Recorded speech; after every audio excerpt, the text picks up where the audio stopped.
Hello, everyone. Thank you for joining us today for our new episode for Let's Get Personal with ESU, the ESU Webcast. Today, we are joined by a fabulous guest, Dr. Edward Agbai, and he is our former NEED program client. And I am certainly excited to have this conversation with Edward. My name is Jay, and I'm going to be your host for today's show. So let's begin. Dr. Edward Agbai is a dedicated management consultant with backgrounds in leadership, research, change management, and engineering. And he's, like I said, a former client of our NEED program, and it stands for Newcomer Enhanced Entrepreneurial Development Program. So, welcome, Edward. How are you? I'm good.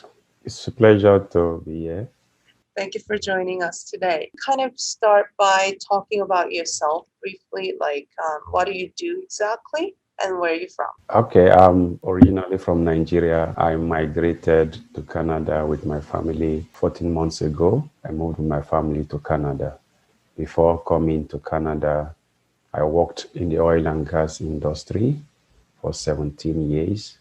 In those roles, mainly my roles were engineering, but I had to veer off into management because I saw that there was a ceiling in engineering. So I veered off into management to become a management professional. That's why you see on my profile, you see a management consultant with backgrounds in engineering, research, and change management. So basically, that's my background.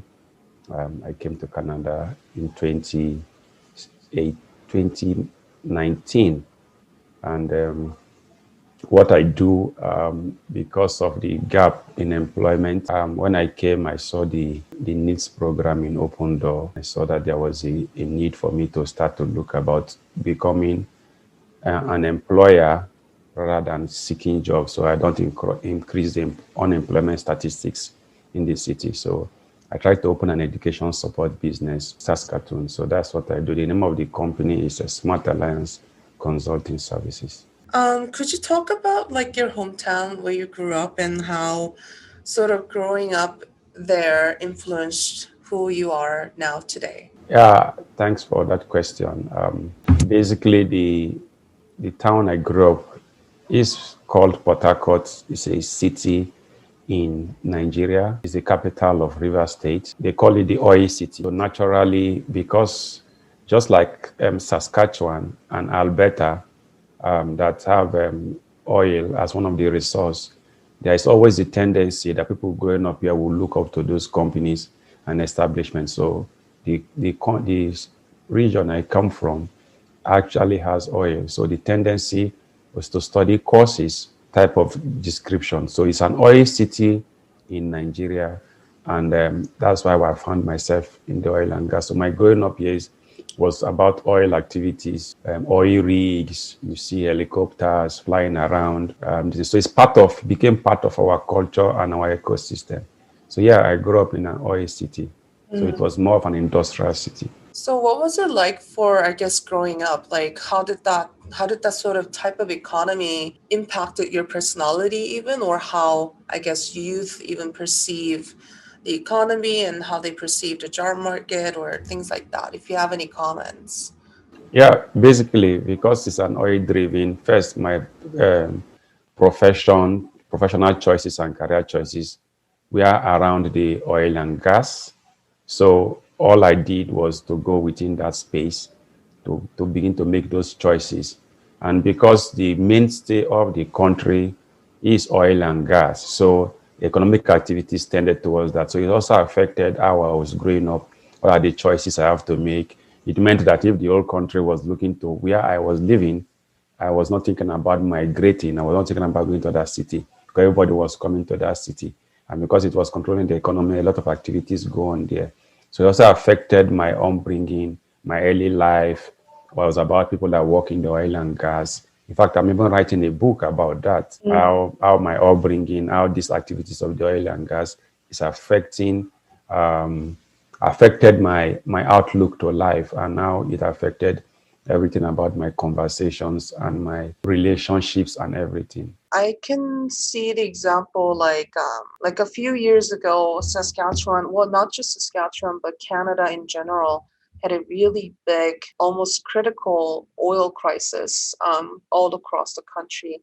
And that really impacted a lot of oil towns and cities that really hugely depended on those type of industries. And that really impacted people's mentality and their health as well, because their jobs were impacted, right? Anything like that, similar things like that happened to your country when you were there? Not significantly. Yeah, the drop in the prices of oil also affected Mm-hmm. the job outlooks, but not significantly for reasons that, unlike Canada, that took environmental laws so seriously and started Mm-hmm. putting a lot of legislations and Mm-hmm. regulations that had to mean that some companies had to shut in. Mm-hmm.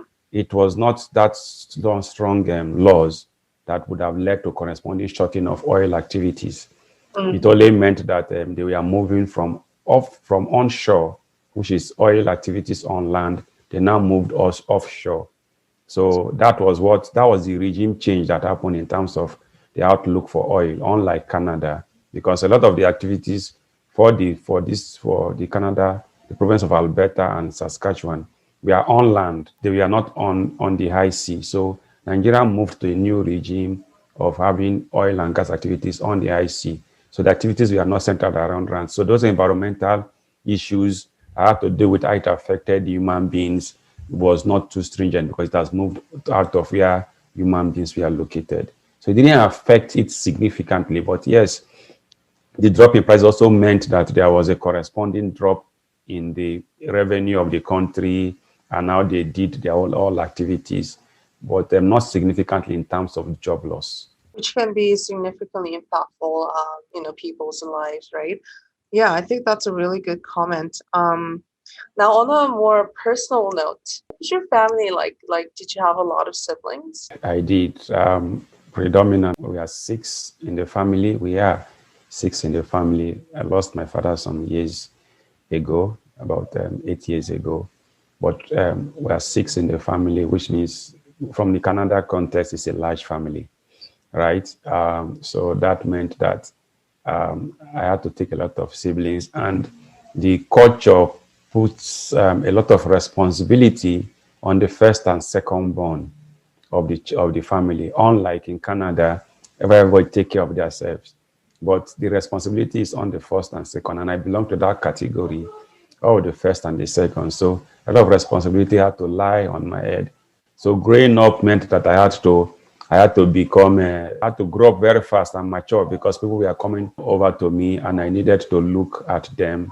I needed to take care of them in that significant way. I definitely relate to that. As a person from Asian countries, we do also put pressure on firstborns for sure. So I strongly relate to that pressure and possible stress that you might have faced. But yeah, I also agree with that. It makes you grow faster than any other people, right? Yes. Let's talk about some keywords now. What would be some keywords or adjectives that might be able to describe you properly? For example, for myself, I would say that I am passionate and emotional or diligent. For you, what would you say that your keywords are? Result oriented, highly focused on deliverables, and then very passionate about what I choose. So, yeah, so we have an alignment there in terms of passion. I see that in my case, I take it to the extreme. Sometimes I think maybe it's a fault of my upbringing because I worked in the oil and gas, which meant that whatever results, you just have to deliver, especially when you are sent on and you are going out with a team. So I become passionate inside within the task. So it Mhm. becomes part of my upbringing or my outlook. When I'm committed to a task, I attach my passion to it. That way, I see it more as a pastime rather than as a task. So it helps me to deliver on whatever goals I've set. Just to put that in perspective, I decided that I wanted to move from a first degree to a PhD. because I saw that I was out of school for a period of 12 years. I gave myself a task of 4 years to get a master's, but I got a PhD on the fifth year. I put a lot of passion to my tasks and activities. Yeah, not a problem. I think that's really inspiring. The first word that you said was result oriented. And I think that comes from definitely your background, like you said, the oil and gas industry, how it is important just to deliver the results and outcomes. That's really inspiring. Do you get to like visit Nigeria or your hometown or your family a lot there? I have not gone. I wish I could go every 6 months. Mm. That way I can connect and give back, because I've always wanted to give back to society. And though in that light, thanks to technology, I run a mentorship session for business startups in Nigeria. So I would love to have a physical session with them, but I do more of it using this technology, which is the Zoom app that I use. To answer your question directly, I have not gone back, but I still keep in touch with activities happening in my country. Of recent, if you are familiar with what is happening, there is what they call the End SARS movement. Yeah, it's a recent one. So we keep tabs of what is happening back home, because we can always also contribute our quota, even if we are in Canada, trying to contribute to the economy of Canada. Yeah, I think that's a great way to live your life, and that's a good motivation. I guess I have a follow-up question. Like, why is it important for you to give back? It's important for everybody to give back, because the first 20, 25 years of your life, you receive. If you don't receive from your parents, you receive from your teachers. If you don't receive from your teachers, you receive from a mentor. If you don't receive from a mentor, you receive from a religious organization, whichever one you belong to. So you have been receiving from people. It's only natural that you correspondingly give back after a period of time back to society. That way you complete the cycle of being a human being. Because if you just receive and not give back, then you go to grave with all those knowledge. So why not give back in terms of serving society, volunteering, writing a book, mentoring people, and the likes. So for me, it is important I give back, because that way, first, they say that once you write a book, you immortalize yourself, right? You immortalize yourself. Today we talked about Albert Einstein. Because of this work he did, he gave back to society. For me, it's important that we give back to society. Yeah, I agree. That's why I also kind of like doing my job here, because I get to kind of give back to the community in the city, and I get to help out newcomers, and I truly enjoy doing what I love, what I do here. I'm in agreement with that, so that's good. Let's get into more about your educational background. So, what did you study in your home country again? My first degree is in electrical engineering, and I practiced as an electrical engineering, maintenance, and production for about 15 years. Yeah, and then, like I said in the earlier part of the interview, I veered off into management. I now did a postgraduate certificate in project management from the University of Liverpool. My first degree was from my hometown from Nigeria. It's called River State Polytechnic, Bori. That's where I got my electrical engineering certificate. Then I did my postgraduate certificate in project management from the University of Liverpool. I now went into Walden in the US to do my master's in project management. On completion of my master's in project management, I now started my PhD in leadership and organizational change. So that's why I did my PhD in leadership organization. So I'm a mix of both engineering, management, coming together. I'm a registered engineer back in my country, though it's a little bit difficult getting registered in Canada because of the cycle of being registered. You need to go through a 2-year path. I would have loved to continue on that path. I'm actually in the process, but it's taking a long while to get that done. And it doesn't correlate that you've worked in an international oil and gas company, right, for 15 years doing your professional role and being certified, and then you come to another country, the country says that all you've done for that period doesn't account to anything. They equate you the same thing with a fresh graduate from the university. I think on that part, the system isn't fair to professionals and immigrants with that light.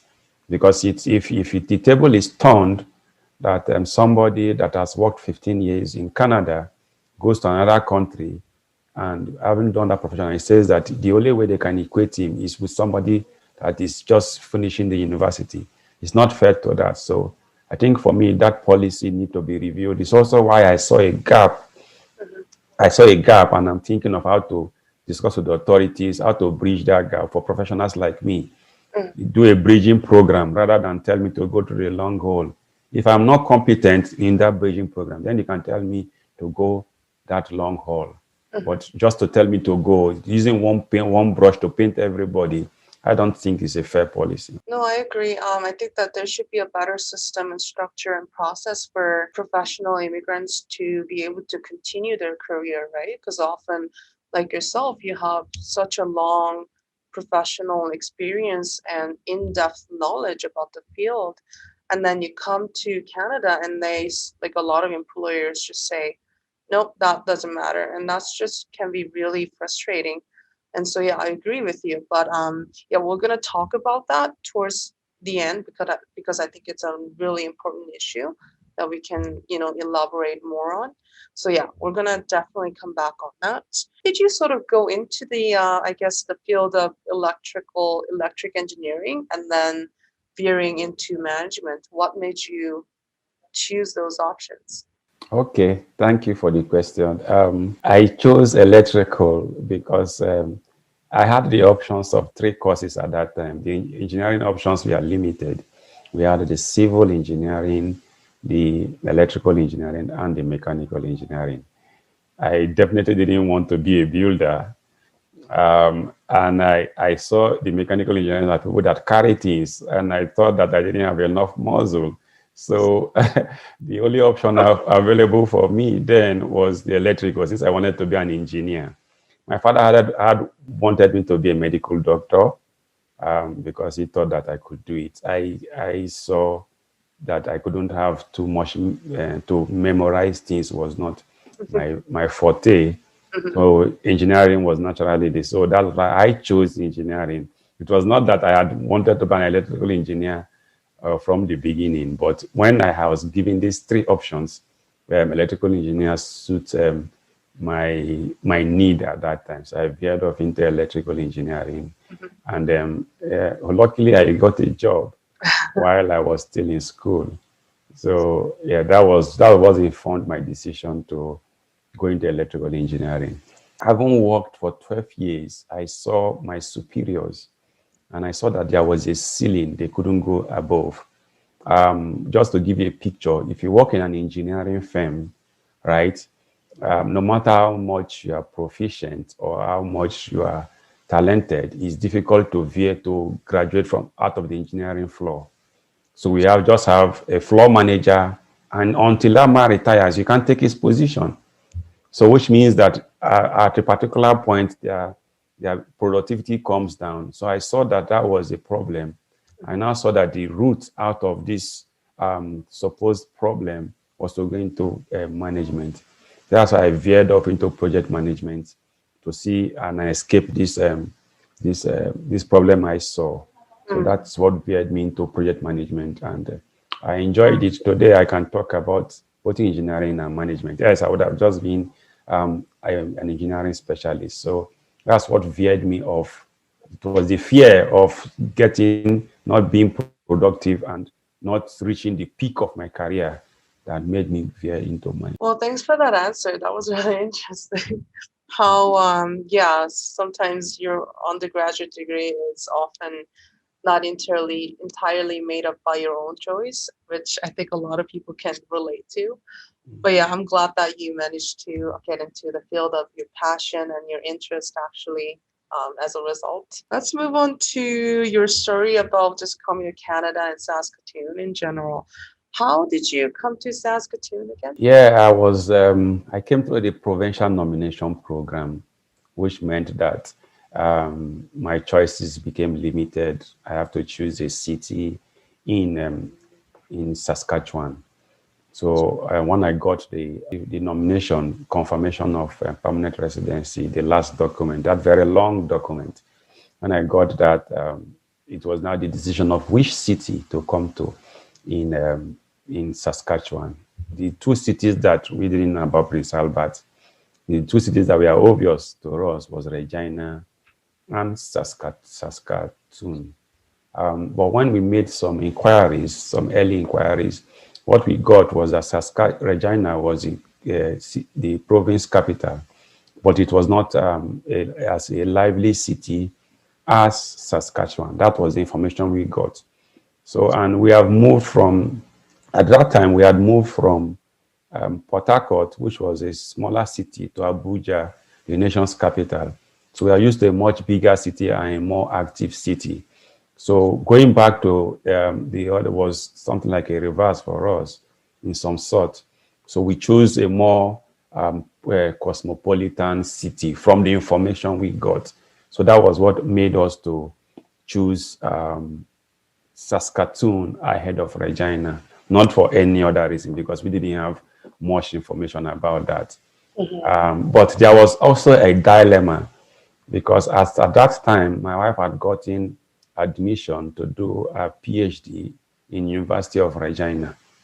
So it was actually a dilemma, but because of the over compelling reason of a more cosmopolitan and open and growing city, which Saskatoon represented, we had to take the choice of coming to Saskatoon.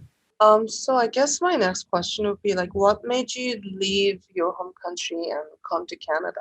For every immigrant, especially in the less developed part of the globe and developing part of the globe, we look at the US, Canada, and in the case of my country, the UK. In the case of French-speaking countries, they look at France. They look at them, right? So when we saw the program, we saw the opportunity for a better life for our kids, right? So we saw that, and one of the things was to send your kids to either the US, Canada for schooling. So if we have an opportunity to bring the kids here to school, I think it was a better option and live with them rather than send them. So that was one thing that drove us to do the program, and we come to that. So it was for a better life for the kids. Like for me, you can imagine leaving my job and coming here. I'm not getting that commensurate job satisfaction, but for the kids, they are happier. So that was one of the reasons, the driving factor, the motivation was a better life for the kids. I think that's a very common reason for a lot of, I guess, families and immigrants, hey, like for their kids, better environment and better education. So what would you kind of have said to yourself before coming to Canada? Like about the things that you know now about Canada or Saskatoon that you wish that you would know? Yeah, one of the things for me that I want to tell other people or authorities is perception management. You put me through a very high selection process and gave me a certificate evaluation. I was coming because you saw that there was a need for my skill set, and that's why you chose my skill. So which means that I was coming with the expectation that within that field that I was choosing, there were job opportunities. So for me, the thing that if I was told that the job opportunities were not as it is expected from the communication, maybe my decision pattern would have been different, right? I would have done some things more. Maybe I would have stayed more in my country for one more year if I had come to Canada. So for me, the gap in terms of expectation management. How does the authority, in trying to bring you in, manage expectation about jobs, the welfare for the kids, the clean environment? If it was a little bit higher than what I expected, because luckily, by virtue of working in an international oil and gas company, I had spent some time in the UK, in the US, and Italy. So Canada was one place that I saw that there was a lot of space. For me, it was a pleasant surprise, especially the city of Saskatoon. Yeah, one thing really stood out to me, which was about managing your expectations about jobs. This is something that can come as a really tough news to a lot of immigrants. I'm sure you know, and I have also some type of experience with that. But yeah, I think this is something that I try to work on with my clients as well when they have high expectations because they have such a skilled professional background in their home country. They don't know how to quite manage their expectations about their employment here. So yeah, maybe could you talk even more about that, like what your expectations were and how that was changed maybe after a while? Yes, my expectation was to see I can get into anything engineering. So when I came and I was told that for me to get an engineering job, to get, or there is a tag, they call it EIT, engineering in training, I need to have done 18 months here. Then I asked myself, what will I be doing for the next 18 months while waiting for what do I do? So the next option that came was what they call survival job, which means you have to do a survival job to bridge that gap. And my question is, this 1.5 year, how do I contribute to society? How do I contribute? Won't it be a lost period in my life and even to the country? Because if I was doing my profession, it meant that I would have contributed better to society. So I had to, thanks to Open Door, after going through the employment services, then I saw the needs program. I joined in. First, the needs aligned more with me because in my dissertation, I wrote about entrepreneurship. So it was a natural for me to practice what you preach or what you write in this case. So that was how I managed to this. It was a difficult transition. Okay, yeah, I'm just glad that the program was there for you that could actually, serve your purpose of being here and serve your employment goal, or rather business goal, which aligned with your goals better. I'm just curious, like, then how many countries have you been to so far, other than Canada? In Africa, I've been to, apart from my country, I've been to Ghana, Cote d'Ivoire, South Africa. In Europe, I've been to the UK and Italy. In Asia, I've been to India, which is Mumbai. I've visited about 4 cities in America, which is Atlanta, New York, Alexandria, and Tampa in Florida. So that has been my travel journey. What was it like to travel all these different countries and study there? Like, how were those experiences for you? Yeah, I will start with the African countries. Mm-hmm. For me, Ghana was for a lot of courses I went, and it showed how similar we are with our West African neighbors. When I went to Gambia, it was a whole experience. It reminded me of my childhood because the country had not developed that much. It was just a small, Gambia was just like a state in my country. South Africa was an eye opener because we saw how the people multiracial could live together and how countries have started developing. So it was more of a eye opener and a learning curve for me. In the UK, it was a structured company program. So I went there for some courses. The same thing with Italy. In Mumbai, when I went to India, that was a self-training I put myself on to learn when there was a transition from manual to automation in the oil and gas industry. I needed to be ahead of the curve. So there was a cheap training in Mumbai, India. So I went there for about 4 weeks to get an industrial automation. A vast majority of more of my time was in the US because it was my doctoral program. How people were passionate about what they do and what they spent the whole of their life. Some professors have spent like 20, 30 years.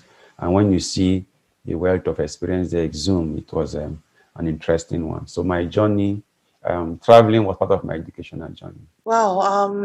I wish I could have traveled half of the countries that you just listed. That sounds amazing.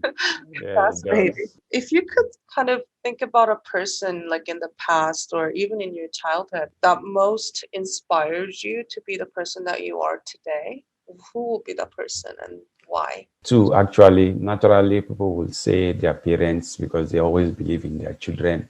Mm. But let's leave that because that will be the regular. Two people, I unfortunately, two are late. May their soul rest in peace.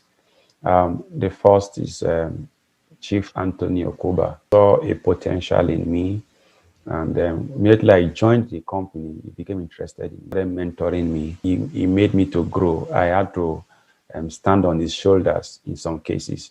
Even when I did some things wrong because of my young age, he will cover me up and then take me behind and tell me what I should have done differently. So it made me to grow and mature.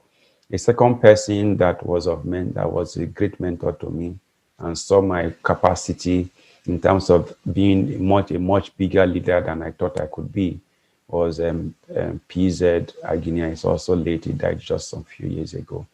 That was also those people I saw. They were great people. They saw potential in me and mentored me, and they took me like a very good friend. And I learned a lot from these two men. That's really nice. Yeah, it's good to have some role models and figures that you can look up to, and it means a great deal when that person, gives you an approval and some type of recognition. What is your biggest passion right now? Writing about my life experiences, Hmm. writing about current issues, writing about what I see, writing about what I feel. And so my writing is divided into two. First is to write about for publishing on like the novel. The second part is scholarly writing. I write articles. Under this coronavirus pandemic, I've published three articles. I'm in the process of publishing another three scholarly articles. I just completed one yesterday with my team, and then I hope that before the year end, I'll be able to publish three. So in this year, one revelation that Canada has given to me, thanks to Canada, is to bring out my writing. Yeah, writing is always good and can be also in a way therapeutic. And I love to see your articles and your book if it is already published or is it in the process of being published? No, the book, I am hoping that Q1 2021, I'm looking forward to reading that. I will send you a copy. Awesome. Thank you. We will share that around in our office as well. Thank you so much. So let's get into, I guess, like about your experience as a newcomer here. How did you hear about Open Door Society at first? Open Door Society was more of a conscription. Mm. I didn't have option. When we arrived, somebody said that there's a place for newcomer. I said, oh, why not? Take us there. We just found ourselves in Open Door. We are doing the registration process. And we saw very nice people we are welcoming. And because we are just taking to Open Door and say, these people will help you to settle in. So that is how we got in. So it was like from word of mouth. Mm. Yeah, word of mouth, and Mhm. then we were taking there too. I think that was the same for me too. Somebody told me about it, and so I thought, why not? And get Yeah. some resume help. Yeah, which I did. So how did exactly Saskatoon Open Door Society help you? And you could even describe more about needs program and how that program helped you. Saskatoon Open Door gave us the stabilization we needed as newcomers. There is always this gap, there is always this anxiety. And like I said about expectation management. So our expectations, we are managed to say that, hey, this is the reality here. And this is what you need to do. This is how you need to write your resumes. This is how you need to tune it. This is how you need to remove. Because I was coming from where you need to tell the whole stories with a long CV. I said, no, they don't need all those ones in Canada. Just a one-page document. Nobody has time for your long stories and all the rest. So rewriting, transferring our CVs to resumes was one thing that Open Door did for us. After I completed from the employment services program, when I went into the needs, that was more where I really spent some time.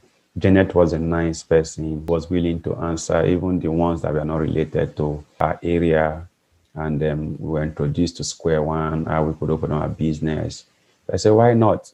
So I opened my business and she ensured that our documentations were right. And she was bringing the right personnel and the right resource persons to tell us about the different areas of running a business in Canada. We got people from the city, we got a chartered accountant to come talk to us, and a whole lot, and people that have started doing their own businesses and what are the challenges they face, what are the expectations they were able to manage, and what were their outlook. So the news program was really fit for me. Like I said, it was also an opportunity for me to practice what I wrote in my dissertation, because I wrote about entrepreneurship and young people, how they could get jobs. So if I can write about that, why can't I do it? So needs program provided that linkage for me to actually establish that in Saskatoon. So would you say that you had a rather a rough business plan going into needs program, and then that plan got more concrete and detailed after you got those advices from Janet and the program? What would you say? I didn't have a rough business plan. What Janet provided for us became the template for us to develop one. So based on that, those business plans was what we used. Luckily, in my case, the company was not just a new company, but so it was more like opening a branch in Canada. So it was a much easier part for me. The only drawback I have or I had then was because when I got the company established, registered, boom, coronavirus pandemic hits us. So that was the only drawback. But we had all the resources we need to get registered and do the needed documentations to become a legal entity in Canada. Definitely, COVID has impacted us all. So, other than that challenge, though, what would you say your biggest challenge in operating your type of business, and how would you overcome that, or how did you overcome that? Because the company I opened is an education support company, where our focus is how do we provide some services to Africa, and we bring the resource from Canada. So that was the kind of support services we are trying to do. My greatest challenge opening the business Saskatoon and in Saskatoon, since my business is located here, is getting to know the market, because I don't know so much people. How do I approach them? How do I tell them I know these services? And a lot of the companies, unfortunately, which is also one thing that needs to be discussed as a province, is that the businesses you find as a business person, especially when you want to do international, are located in the Ontario area. I wouldn't want to call the company name I approached here. The type of response I got was not pleasant. But when I write to a company in the Ontario area, I get a pleasant response. I saw a company or an education company. I said, okay, how can we partner so that we can bring your services to Africa? They said, it's a good one, it's a good one. After that, they stopped picking my call. And when I see the person will just do as if he didn't even have a discussion with me. So it was a surprise to me. If you are not going to do the business with me, just tell me. Why avoid me? But it was easier to deal with companies outside Saskatchewan, because they will relate with you and they will give you feedback.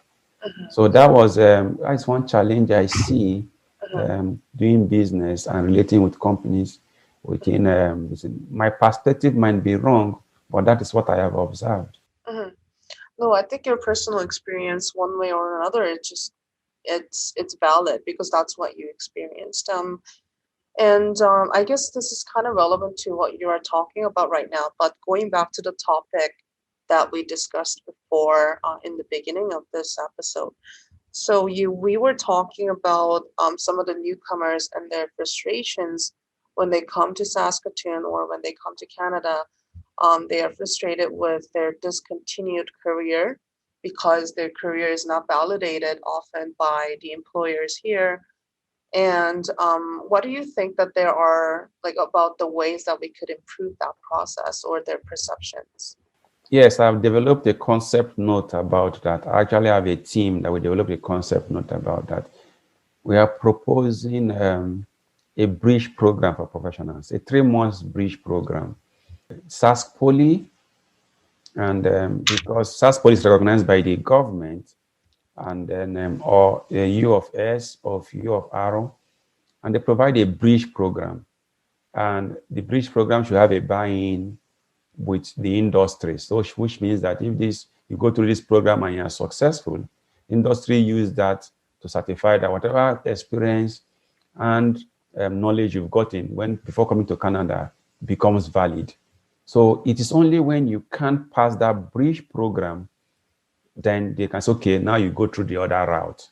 So for me, creating a bridge program, probably 3 months, between 3 and 6 months, depending on the type of profession, would be a better way to go than to leave the immigrant in the hands of a particular association that gives a long route for 2 years. And one of the things it does is that most times the profession which the immigrant is coming to loses that person because he goes into another profession. So it depends on what the province wants.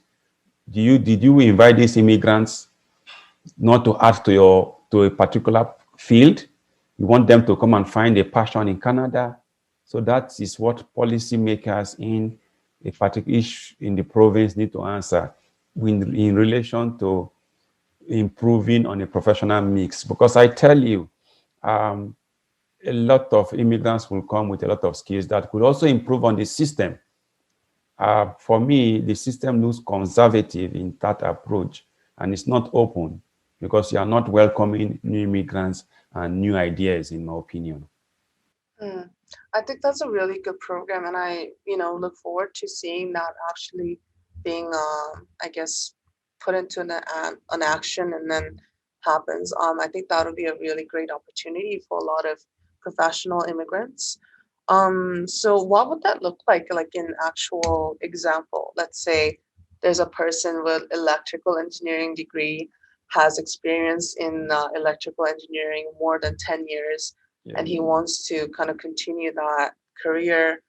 And then he comes to Saskatoon, and his career is just not validated by the employers. So through the bridging program, how would that program kind of improve his options?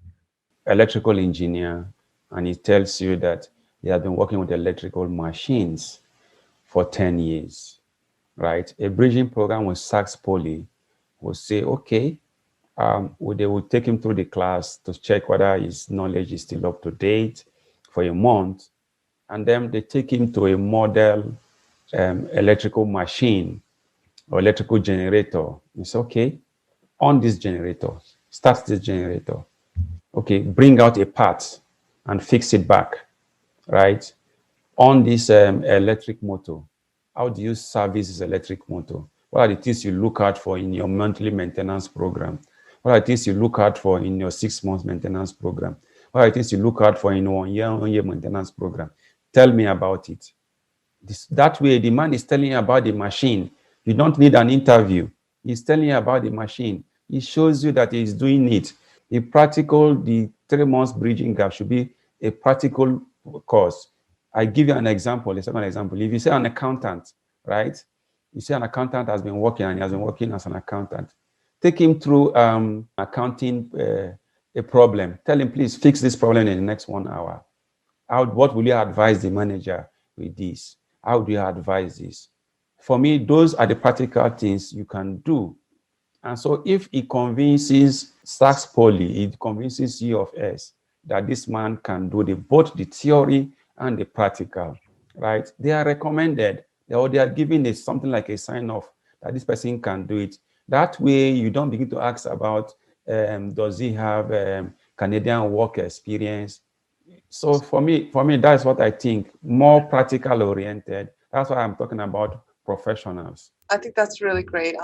Like I said, I'm looking forward to that happening in action, and I think that'll be really beneficial a lot of newcomers. So thank you for that. Yeah. So I just have a few last questions to ask you.